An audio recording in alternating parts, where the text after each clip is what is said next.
இயேசுவுக்கே புகழ். இன்று நம்முடைய தியானத்தின் 17வது நாள். 17வது நாளாகிய இன்றைய தியான சிந்தனைகள் அனைத்தையும் கடவுளுடைய பாதத்தை வைத்து ஒரு ஜெபத்தோடு நாம் தொடங்குவோம். எங்களை ஒவ்வொரு நாளும் பாதுகாத்து வழிநடத்தி வரும் அன்பு தந்தையே இறைவா, இதோ இந்த 17வது நாளாகிய இன்று நாங்கள் கேட்கும் உம்முடைய வார்த்தையில் நாங்கள் வியப்புக்குரிய அனைத்தையும் பார்க்கும்படி எங்களுடைய கண்களை பிரகாசித்தருளும். நாங்கள் தெளிவாக கேட்கும்படி எங்கள் காதுகளை திறந்தருளும். நாங்கள் சரியாக புரிந்து கொள்ளும்படி எங்கள் உள்ளத்தை திறந்தருளும். இந்த மன்றாட்டுக்கள் எல்லாம் எங்கள் ஆண்டவராகிய கிறிஸ்து வழியாக உம்மை மன்றாடுகிறோம். ஆமென். இறை இயேசுவில் அன்பார்ந்த சகோதர சகோதரிகளே, நாம் ரோமருக்கு எழுதிய கடிதத்தை நாம் தியானித்து வருகிறோம், ஆழமாக தியானித்து வருகிறோம். பவுலடிகளார் ரோமை நகரத்தில் உள்ள இறை மக்களுக்கு எழுதிய கடிதம் இது. ரோமை நகரில் உள்ள இறை மக்களுக்கு எழுதிய கடிதம். இந்த கடிதத்தை நாம் தியானித்து வருகிறோம். இப்பொழுது நாம் 4வது பகுதியில் இருக்கிறோம். நேற்றைய தினம் 6வது அதிகாரத்தை நாம் தொடங்கினோம். அங்கு மிகவும் முக்கியமான காரியங்களை நாம் பார்த்தோம். அது மிக முக்கியமான காரியம் எதுவென்றால், கிறிஸ்து எனக்காக மரித்தார் மட்டுமல்ல, நானும் கிறிஸ்துவோடு மரித்தேன் என்பதை நாம் தியானித்தோம். அது அருமையானது, அது மிக முக்கியமானது. இயேசு எனக்காக மரித்தார், கிறிஸ்து எனக்காக மரித்தார்னா நாம் பாவங்களுக்காக மன்னிப்பு கேட்கும்போது அவர் நம்மளை மன்னிக்கிறார். ஏன்னா கிறிஸ்து எனக்காக மரித்தார், எனக்காக இரத்தம் சிந்தினார்.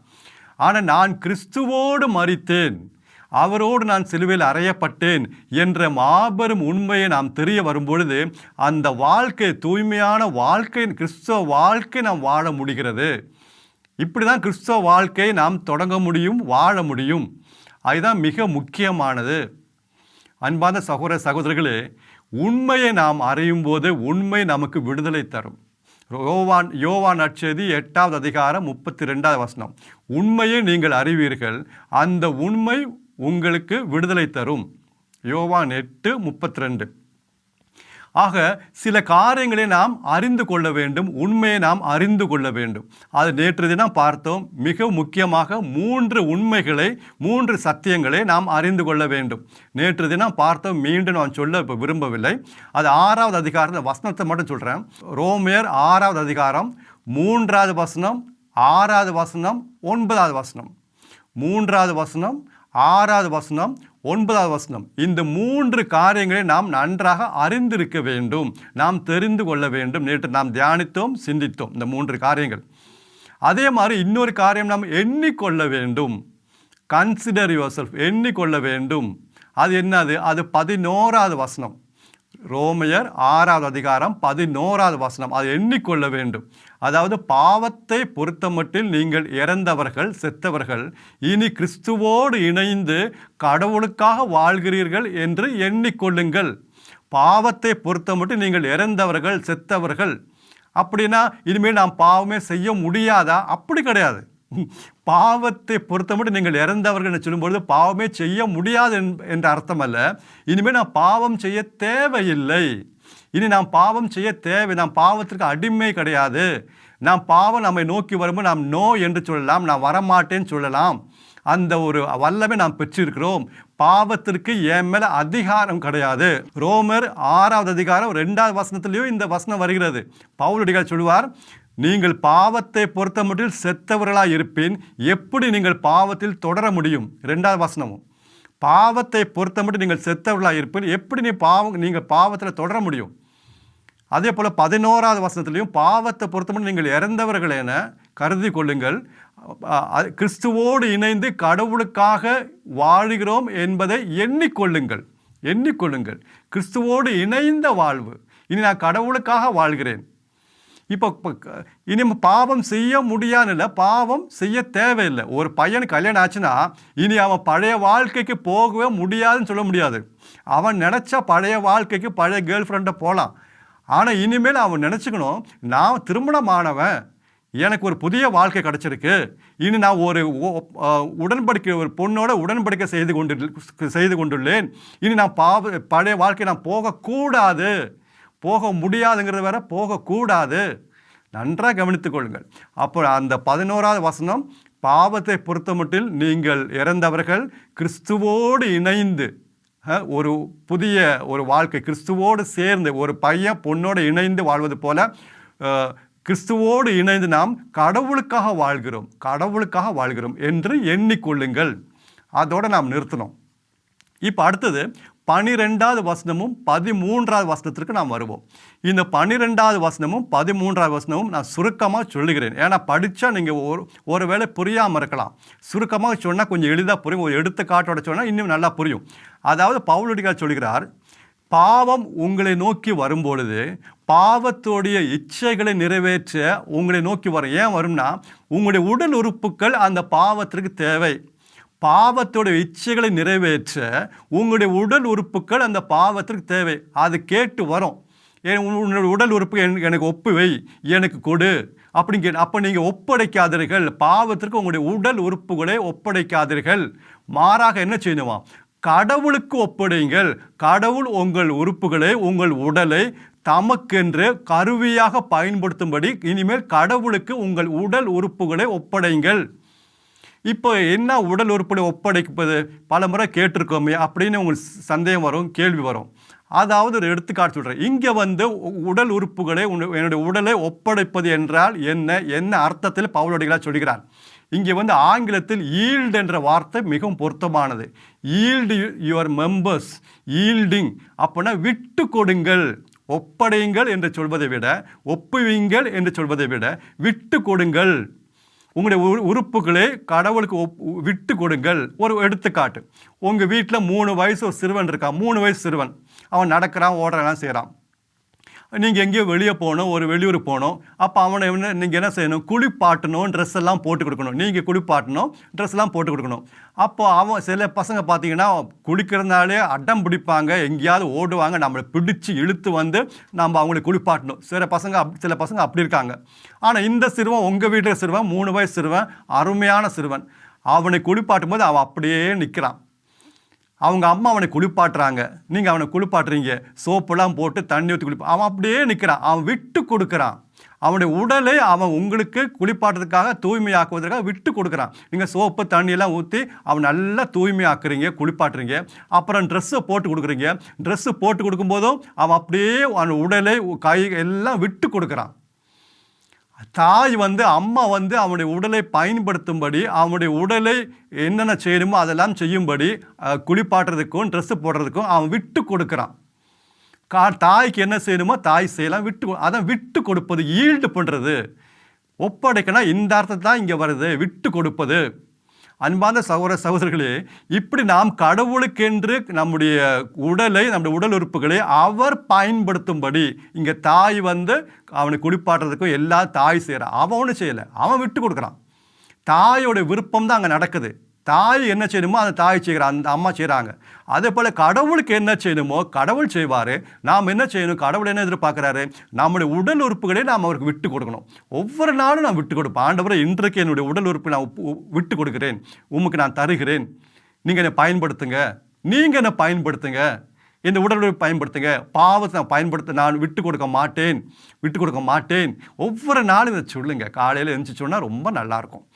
சரி, அடுத்தது ஒரு உற்சாகமான வசனம், 14வது வசனம். உற்சாகமாக வசனம். என்ன வசனம்? இனி பாவம் உங்கள் மீது ஆட்சி செலுத்தக்கூடாது. அப்பா, பாவம் ஆட்சி செலுத்தக்கூடாது. ஏன் முடியாதுன்னு இல்லை, கூடாது. ஏன் கூடாது? இனி நீங்கள் சிறு சட்டத்திற்கு உட்பட்டவர்கள் அல்ல, அருளின் ஆட்சிக்கு உட்பட்டவர்கள். இனி நீங்கள் அருளின் ஆட்சிக்கு, அருள் உங்களுக்கு கிடைத்து விட்டது, ஒரு வல்லமை கிடைத்து விட்டது, ஒரு தெம்பு கிடைத்து விட்டது. இனி நீங்கள் பாவத்திற்கு அடிமையான அவசியம் கிடையாது. அருமையான உற்சாகத்தோடு அந்த பாகத்தை அவர் முடிக்கிறார். 14வது வசனத்தோட அந்த அதிகாரத்தில் ஒரு பாகத்தை முடிக்கிறார். அடுத்த பாகம் வருகிறது. இப்போ 15லிருந்து அடுத்த பாகம், 6வது அதிகாரம் தான் 15லேருந்து அடுத்த பாகம். இது ரொம்ப எளிதானது, ரொம்ப ஈஸியாக புரிஞ்சுக்கலாம். இந்த எடுத்துக்காட்டு சொன்னால் என்ன, அங்கே சுருக்கமாக என்ன பவுலடியார் சொல்கிறார் என்பதை நான் சுருக்கமாக சொல்லிவிட்டு அப்புறம் வசனத்துக்கு போவோம். இல்லைன்னா வசனம் வாசித்தா புரியாது. அதனால் சும்மா சுருக்கமாக நான் சொல்கிறேன்.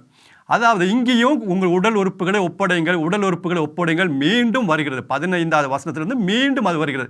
அப்போ ஒரே குழப்பம், என்னடா அங்கேயும் உடல் உறுப்பு ஒப்படைக்கணும், இங்கேயும் உடல் உறுப்பு. இப்போ வாசிக்கும் போது ஒன்றுமே புரியாது. சில பேருக்கு சுத்தமாகவே புரியாது. அப்போ அங்கே என்ன பவுலடிகளார் சொல்கிறார், ரொம்ப எளிது. இங்கே உடல் உறுப்புகளை கடவுளுக்கு அடிமையாக நீங்கள் ஒப்பு கொடுங்கள்.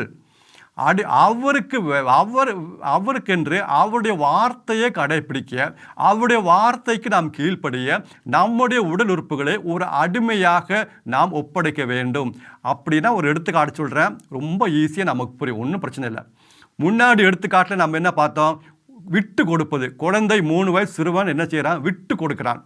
அம்மா எல்லாம் செய்கிறாங்க, அவன் அப்படியே நிற்கிறான், எந்த பிரச்சனையும் இல்லை, ரொம்ப அருமையாக நிற்கிறான். அம்மா என்னென்ன செய்யணுமோ, குளிப்பாட்டுறது, சோப் போட்டுறது, ட்ரெஸ்ஸு போட்டு கொடுக்குறது எல்லாம் அம்மா செய்கிறாங்க, இவன் அப்படியே நிற்கிறான், விட்டு கொடுக்குறான். ரைட்டு. அப்போ கடவுள் நம்ம பயன்படுத்துகிற அதே மாதிரி அந்த வசனம் போச்சு. இங்கே எப்படின்னா, அந்த பையன் அந்த அம்மா குளிப்பாட்டு ட்ரெஸ்ஸு போட்ட பிறகு அம்மா அவன்கிட்ட அவனுக்கு ஒரு வேலை கொடுக்குறாங்க.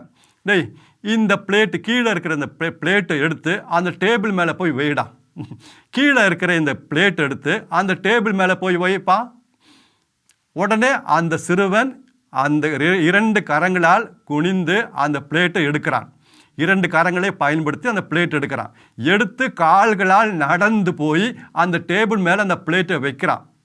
பார்த்தீங்களா, அவனுடைய உடல் உறுப்புகளை அம்மா சொன்ன வார்த்தைக்கு கீழ்ப்படைய அவன் ஒப்பு கொடுக்கிறான். அம்மாவுடைய வார்த்தைக்கு கீழ்ப்படைய அவன் ஒப்பு கொடுக்குறான்.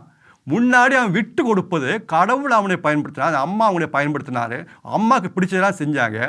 இப்போ அம்மா சொன்ன வார்த்தைக்கு கீழ்ப்படியும்படி இப்போ அந்த உடல் உறுப்புகளை அவன் ஒப்படைக்கிறான்.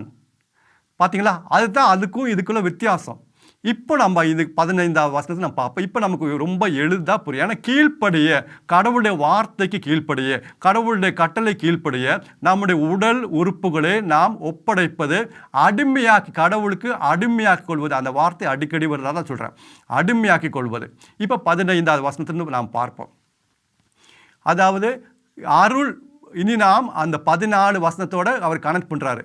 இனி நாம் சட்டத்திற்கு உட்பட்டவர் அல்ல, அருளின் ஆட்சிக்கு உட்பட்டவர் என்றால் இனி நாம் பாவம் செய்யலாமா? ஒரு கேள்வியோட தொடங்குறார். 15வது வசனம் ஒரு கேள்வி. நாம் அருளின் ஆட்சிக்கு உட்பட்டவர் என்றால் இனி நாம் பாவம் செய்யலாமா? அந்த 6வது அதிகாரம் முதல் வசனமும் ஒரு கேள்வியோட தொடங்குச்சு. மறந்து விடாதீர்கள், 6வது அதிகாரத்தில் முதல் வசனமும் ஒரு கேள்வி.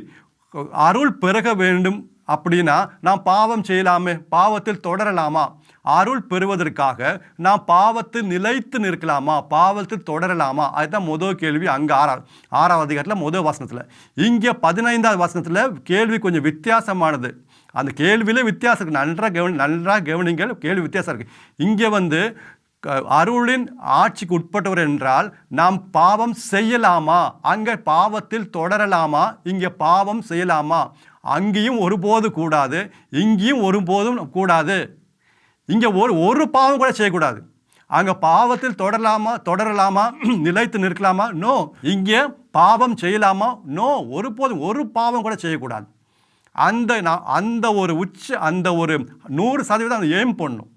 ஒரு பாவமும் செய்யக்கூடாது. ஏன் செய்யக்கூடாது? அது விளக்கம் தரான் கடவுள். இந்த பவுல் அடிக்கிறார், விளக்கி சொல்கிறார். அதாவது 16வது வசனம். இப்போ 16வது வசனம், பாவம் நம்முடைய ஒரு பொதுவாக ஜென்ரலாக ஸ்டேட்மெண்ட் கொடுக்குறாரு. நாம் யாருக்கு நம்முடைய உடல் உறுப்புகளை ஒப்புவிக்கிறோமோ அவர்களுக்கு நாம் அடிமை.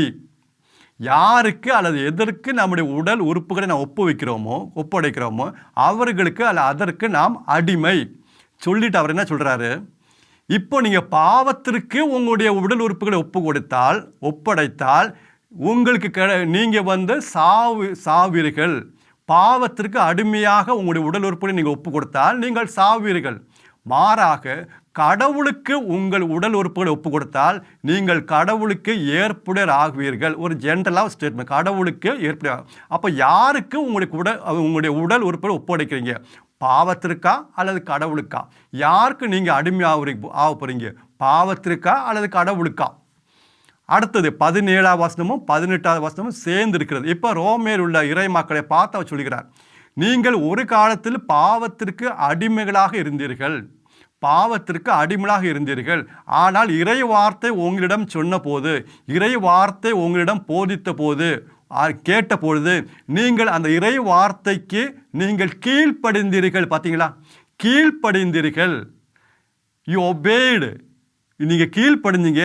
அப்படி கீழ்ப்படிஞ்சதுனால நீங்கள் பாவத்திலிருந்து விடுதலை அடைந்தீர்கள். கீழ்ப்படிய பாவத்திலிருந்து விடுதலை அடைந்தீர்கள். இது எனவே கடவுளுக்கு நன்றி. 17ஆம் வசனம் 18ஆம் வசனம். எனவே கடவுளுக்கு நன்றி. அடுத்து 19ஆம் வசனம். இது அருமையானது. இதுதான் இங்கே முக்கியமான வசனம். பாவத்திற்கு நீங்கள் அடிமையாக இருந்த பொழுது நீங்கள் எல்லா விதமான நெறிக்கேட்டுகளுக்கும் தீய செயல்களுக்கும் கெட்ட நடத்தைக்கும் அந்த வார்த்தை வருது, கெட்ட நடத்தைக்கும் உங்களுடைய உறுப்புகளை நீங்கள் அடிமையாக்கி கொண்டீர்கள். அந்த கெட்ட நடத்தைக்கு பாவத்திற்கு உங்களுடைய உடல் உறுப்புகளை அடிமையாக்கி கொண்டீர்கள். இப்பொழுது நீங்கள் என்ன செஞ்சீங்க? ரொம்ப அருமையான வேலை செஞ்சுருக்கீங்க. தூய்மையான வாழ்விற்கு ஏற்றவாறு செயல்களை செய்ய உங்கள் உடல் உறுப்புகளை நீங்கள் ஒப்படைங்கள். தூய்மையான வாழ்விற்கேற்ற செயல்களை செய்ய உங்கள் உடல் உறுப்புகளை ஒப்படைங்கள். அடிமையாக்கி கொள்ளுங்கள். அது கடவுளுடைய வார்த்தைக்கு கீழ்ப்படைய, கடவுள் சொன்னதெல்லாம் செய்ய இப்போ உங்களுடைய உடல் உறுப்புகளை ஒப்படைங்கள், அடிமையாக்கி கொள்ளுங்கள். அங்கே விட்டு கொடுப்பது, இங்கு அடிமையாக்கி கொள்வது. புரிகிறது என்று நான் நினைக்கிறேன். வேற ஒன்றுமில்லை. 20ஆவது வசனம். முதலில் பாவத்திற்கு அடிமைகளாக நீங்கள் உங்களை ஒப்படைத்த போது கடவுளுக்கு ஏற்ற செயல்களை செய்ய நீங்கள் கடமைப்பட்டவர்கள் அல்ல. ஏன்னா நீங்கள் பாவத்துக்கு விட்டு கொடுத்துட்டீங்களே, பாவத்துக்கு நீங்களே அடிமையாக்கிட்டீங்களே, உங்கள் உடல் உறுப்பு பாவத்துக்கு கொடுத்துட்டீங்களே. அப்போ அந்த நேரத்தில், அந்த காலகட்டத்தில் நீங்கள் கடவுளுக்கு ஏற்ற செயலை செய்ய உங்களுக்கு எந்த கடமையும் இல்லாமல் போச்சு. 21ஆவது வசனம். அப்படி நீங்கள் பாவத்திற்கு அடிமையாக இருந்தபோது உடல் உறுப்புகளை விட்டு கொடுத்த பொழுது நீங்கள் செய்த செயல்லாம் இப்போ நினைக்கும் போது வெட்கப்படுறீங்களா? இல்லை, பவுலடிகள் அப்படியே சொல்கிறாரு, வேற ஒன்றும் இல்லை, நான் சொல்கிறது இல்லை. 21ஆவது வசனம், 6ஆவது அதிகாரம் 21ஆவது வசனம். இப்போ அந்த செயல்களாக நினச்சி இப்போ நீங்கள் வெட்கப்படுறீங்களா? நம்ம எல்லாம் சேர்த்தான், நமக்கு தான் சொல்கிறாரு பவுலடிகள். இப்போ நீங்கள் வெட்கப்படுறீங்களா? இதனால் உங்களுக்கு என்ன கிடச்சிச்சு? இதனால் உங்களுக்கு கிடைச்சது, இதோடைய விளைவு, இதோட முடிவு சாவு.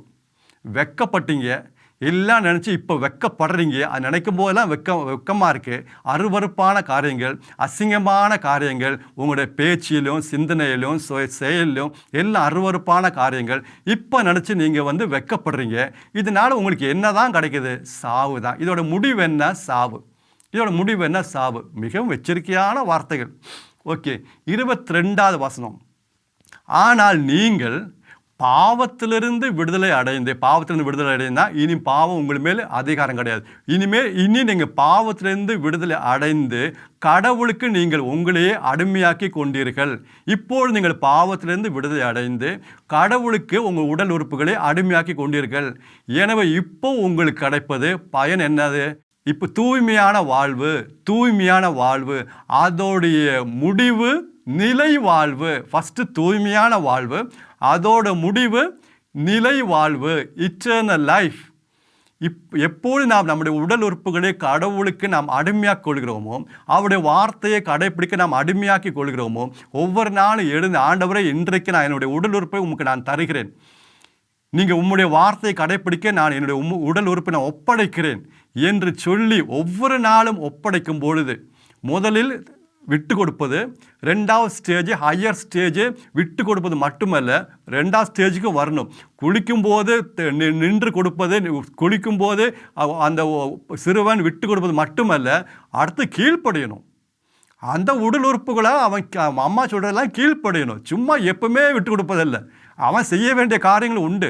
அம்மா சொல்கிறதெல்லாம் கீழ்ப்படியணும். அப்போ செகண்ட் ஸ்டேஜில் கடவுள் நம்மை பயன்படுத்துகிறாரு, கடவுள் நம்முடைய உடல் உறுப்புகளை பயன்படுத்துகிறார், ரைட்டு. இப்போ நாம் விட்டு கொடுக்கணும். அப்படி இப்போ நாம் ஒப்படைக்கணும். அவருக்கு நாம் ஒப்படைப்பது அவருடைய வார்த்தையை கடைபிடிக்க. அப்படி நாம் அவருடைய வார்த்தைக்கு அவருக்கு நாம் உடல் உறுப்புகளை அடிமையாக்கி கொள்ளும்பொழுது நமக்கு கிடைப்பது என்ன? தூய்மையான வாழ்வு, அதோடைய முடிவு நிலை வாழ்வு. அருமையான கருத்து. 22ஆவது வசனம். 23வது வசனம். பாவத்தின் கூலி சம்பளம் மரணம் சாவு. பாவம் எப்பவுமே சம்பளம் கொடுக்குங்க. இது அருமையானது. பாவம் எப்பவுமே ஒரு கூலி, அது நமக்கு தெரிய மாட்டேங்குது. பாவத்தோடைய கூலி அது எப்பவுமே நம்ம செஞ்ச வேலைக்கு அது கூலி கொடுக்குது. இது ரொம்ப எச்சரிக்கையான வார்த்தை கருத்து. அதனால் மிகவும் நம்ம எச்சரிக்கையாக எடுத்துக்குவோம். பாவம் நமக்கு ஒரு கூலி எப்பவுமே கொடுக்கும். அது சாவு. 23வது வசனம் சாவு. அழுத்தி நான் சொல்கிறேன், சாவு. எச்சரிக்கையாக எடுத்துக்கணும். ஆனால் கடவுள் நமக்கு தருவது கிஃப்ட்டு. கடவுள் கூலி கொடுப்பது கிடையாது. நம்ம கூலி தான் எப்பவுமே என்ன கிடைக்கும்? நரகம்தான், சாவு தான் நமக்கு உரிமை. ஆனால் கூலியாக கொடுக்காம அவர் நமக்கு கொடுப்பது நன்கொடை, கிஃப்ட்டுக்கு தராரு. கிஃப்ட் தராரு. என்ன கிஃப்ட்டு? கிறிஸ்துவோடு இணைந்து நிலை வாழ்வை நாம் பெற்றுக்கொள்கிறோம். கிறிஸ்துவோடு இணைந்து வாழ்கிற வாழ்வு நிலை வாழ்வு. அந்த நிலை வாழ்வு, இட்டர்னல் லைஃப் நமக்கு கிஃப்டாக தராரு. நாம் உழைச்சி சம்பாதிச்சு பெற்றுக்கொள்வதல்ல, எந்த செயல்களால் பெற்றுக்கொள்வதல்ல, கடவுளாக பார்த்து நாம் எப்பொழுது இயேசுவின் நம்பிக்கை வைத்து இந்த தூய்மையாக நம்முடைய உடல் உறுப்புகளை ஒப்படைக்கிறோமோ அப்பொழுது கடவுள் நம்ம கிஃப்டாக தராரு. சம்பளம் வேறு, கிஃப்ட் வேறுங்க. நான் வேலை செஞ்சு ஒவ்வொரு நாளும் காலையில் எழுந்து மாலை வரைக்கும் வேலை செஞ்சு எனக்கு கிடைக்கும்போது கூலி, சம்பளம். ஆனால் என்னுடைய பர்த்டேக்கு ஒருத்தர் எனக்கு தருவது என்னது? கிஃப்ட்டு. ஒரு செக்கு தராரு. அது எனக்கு கிஃப்ட். நான் அவர் உழைச்சதுனால அவர் கொடுப்பது கிடையாது. அவராக விருப்பப்பட்டு எனக்கு தராரு. அது கிஃப்ட்டு. கடவுள் நமக்கு எப்பவுமே தருவது கிஃப்ட்டுங்க. அவருடைய அருள், அவருடைய இரக்கம், அவருடைய அன்பு எல்லாமே கிஃப்ட். எல்லாம் கொடை. அருள்லாம் கிஃப்ட்டு. அந்த கிஃப்ட்டு இப்போ என்ன கிஃப்ட் சொல்கிறாரு? நிலை வாழ்வு, இட்டர்னல் லைஃப். 23வது வசனத்தோட அந்த பாகம் முடிவடைகிறது. அப்போ நாம் இங்கே என்ன செய்யணும்? நம்முடைய உடல் உறுப்புகளை நாம் ஒவ்வொரு நாளும் கடவுளுக்கு அடிமையாகும்படி, அவருடைய வார்த்தை, அவர் தான் எஜமான், அவருடைய வார்த்தையை கடைப்பிடிக்கும்படி, நுணுக்கமாக கடைப்பிடிக்கும்படி, அவருடைய வார்த்தையை அறிந்து கடைப்பிடிக்கும்படி நம்முடைய உடல் உறுப்புகளை நாம் ஒப்படைப்பது. இங்கே விட்டு கொடுப்பதல்ல, ஒப்படைப்பது. கடவுள் தூயாவே நமக்கு உதவி செய்வார். அப்படி நாம் ஒவ்வொரு நாளும் ஒப்படைக்கும் பொழுது தூய்மையாக்கி கொண்டிருப்போம். நாம் தூய்மை வாழ்வுக்கு நாம் போய்கொண்டே இருப்போம். நம்மை நாம் தூய்மைப்படுத்தி கொள்ள முடியும்.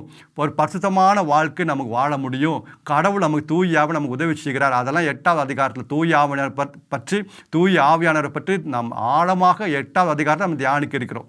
எனவே இது தொடக்கம் 6வது அதிகாரம் தொடக்கம். இந்த பகுதி 6வது அதிகாரத்திலிருந்து 8வது அதிகாரம் வரைக்கும் இது போகுது.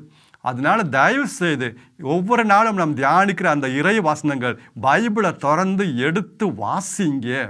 இல்லைன்னா அது புரியாது. சும்மா கேட்டு போனால் புரியாது. ஒரு முறையாவது வாசித்து, ஒரு முறையோ 2 முறையோ வாசித்து திருப்பியும் மீண்டும் முடிந்த அளவு இந்த செய்தியை மீண்டும் கேளுங்க. இன்றைக்கு எல்லா வசதியும் நமக்கு இருக்குது. யூடியூப் வசதியெல்லாம் இருக்குது. அப்படி போட்டு பார்க்க முடியாதவங்க, பெரிய வயசானவங்க, படிப்பறிவு இல்லாதவங்க, அவங்களுக்கு நீங்கள் உதவி செய்யுங்க, போட்டு காட்டுங்க.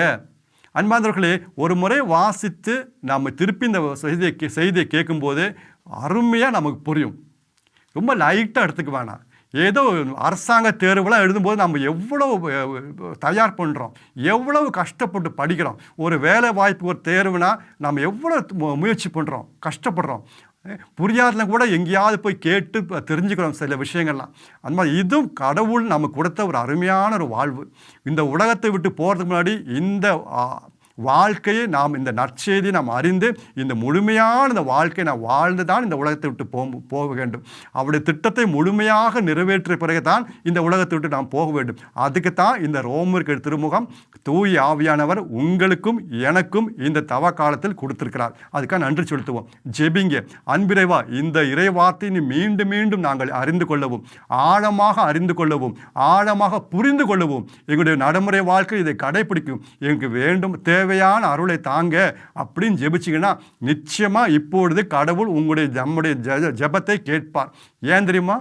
ஏனெனில் இதுவே தகுந்த காலம்.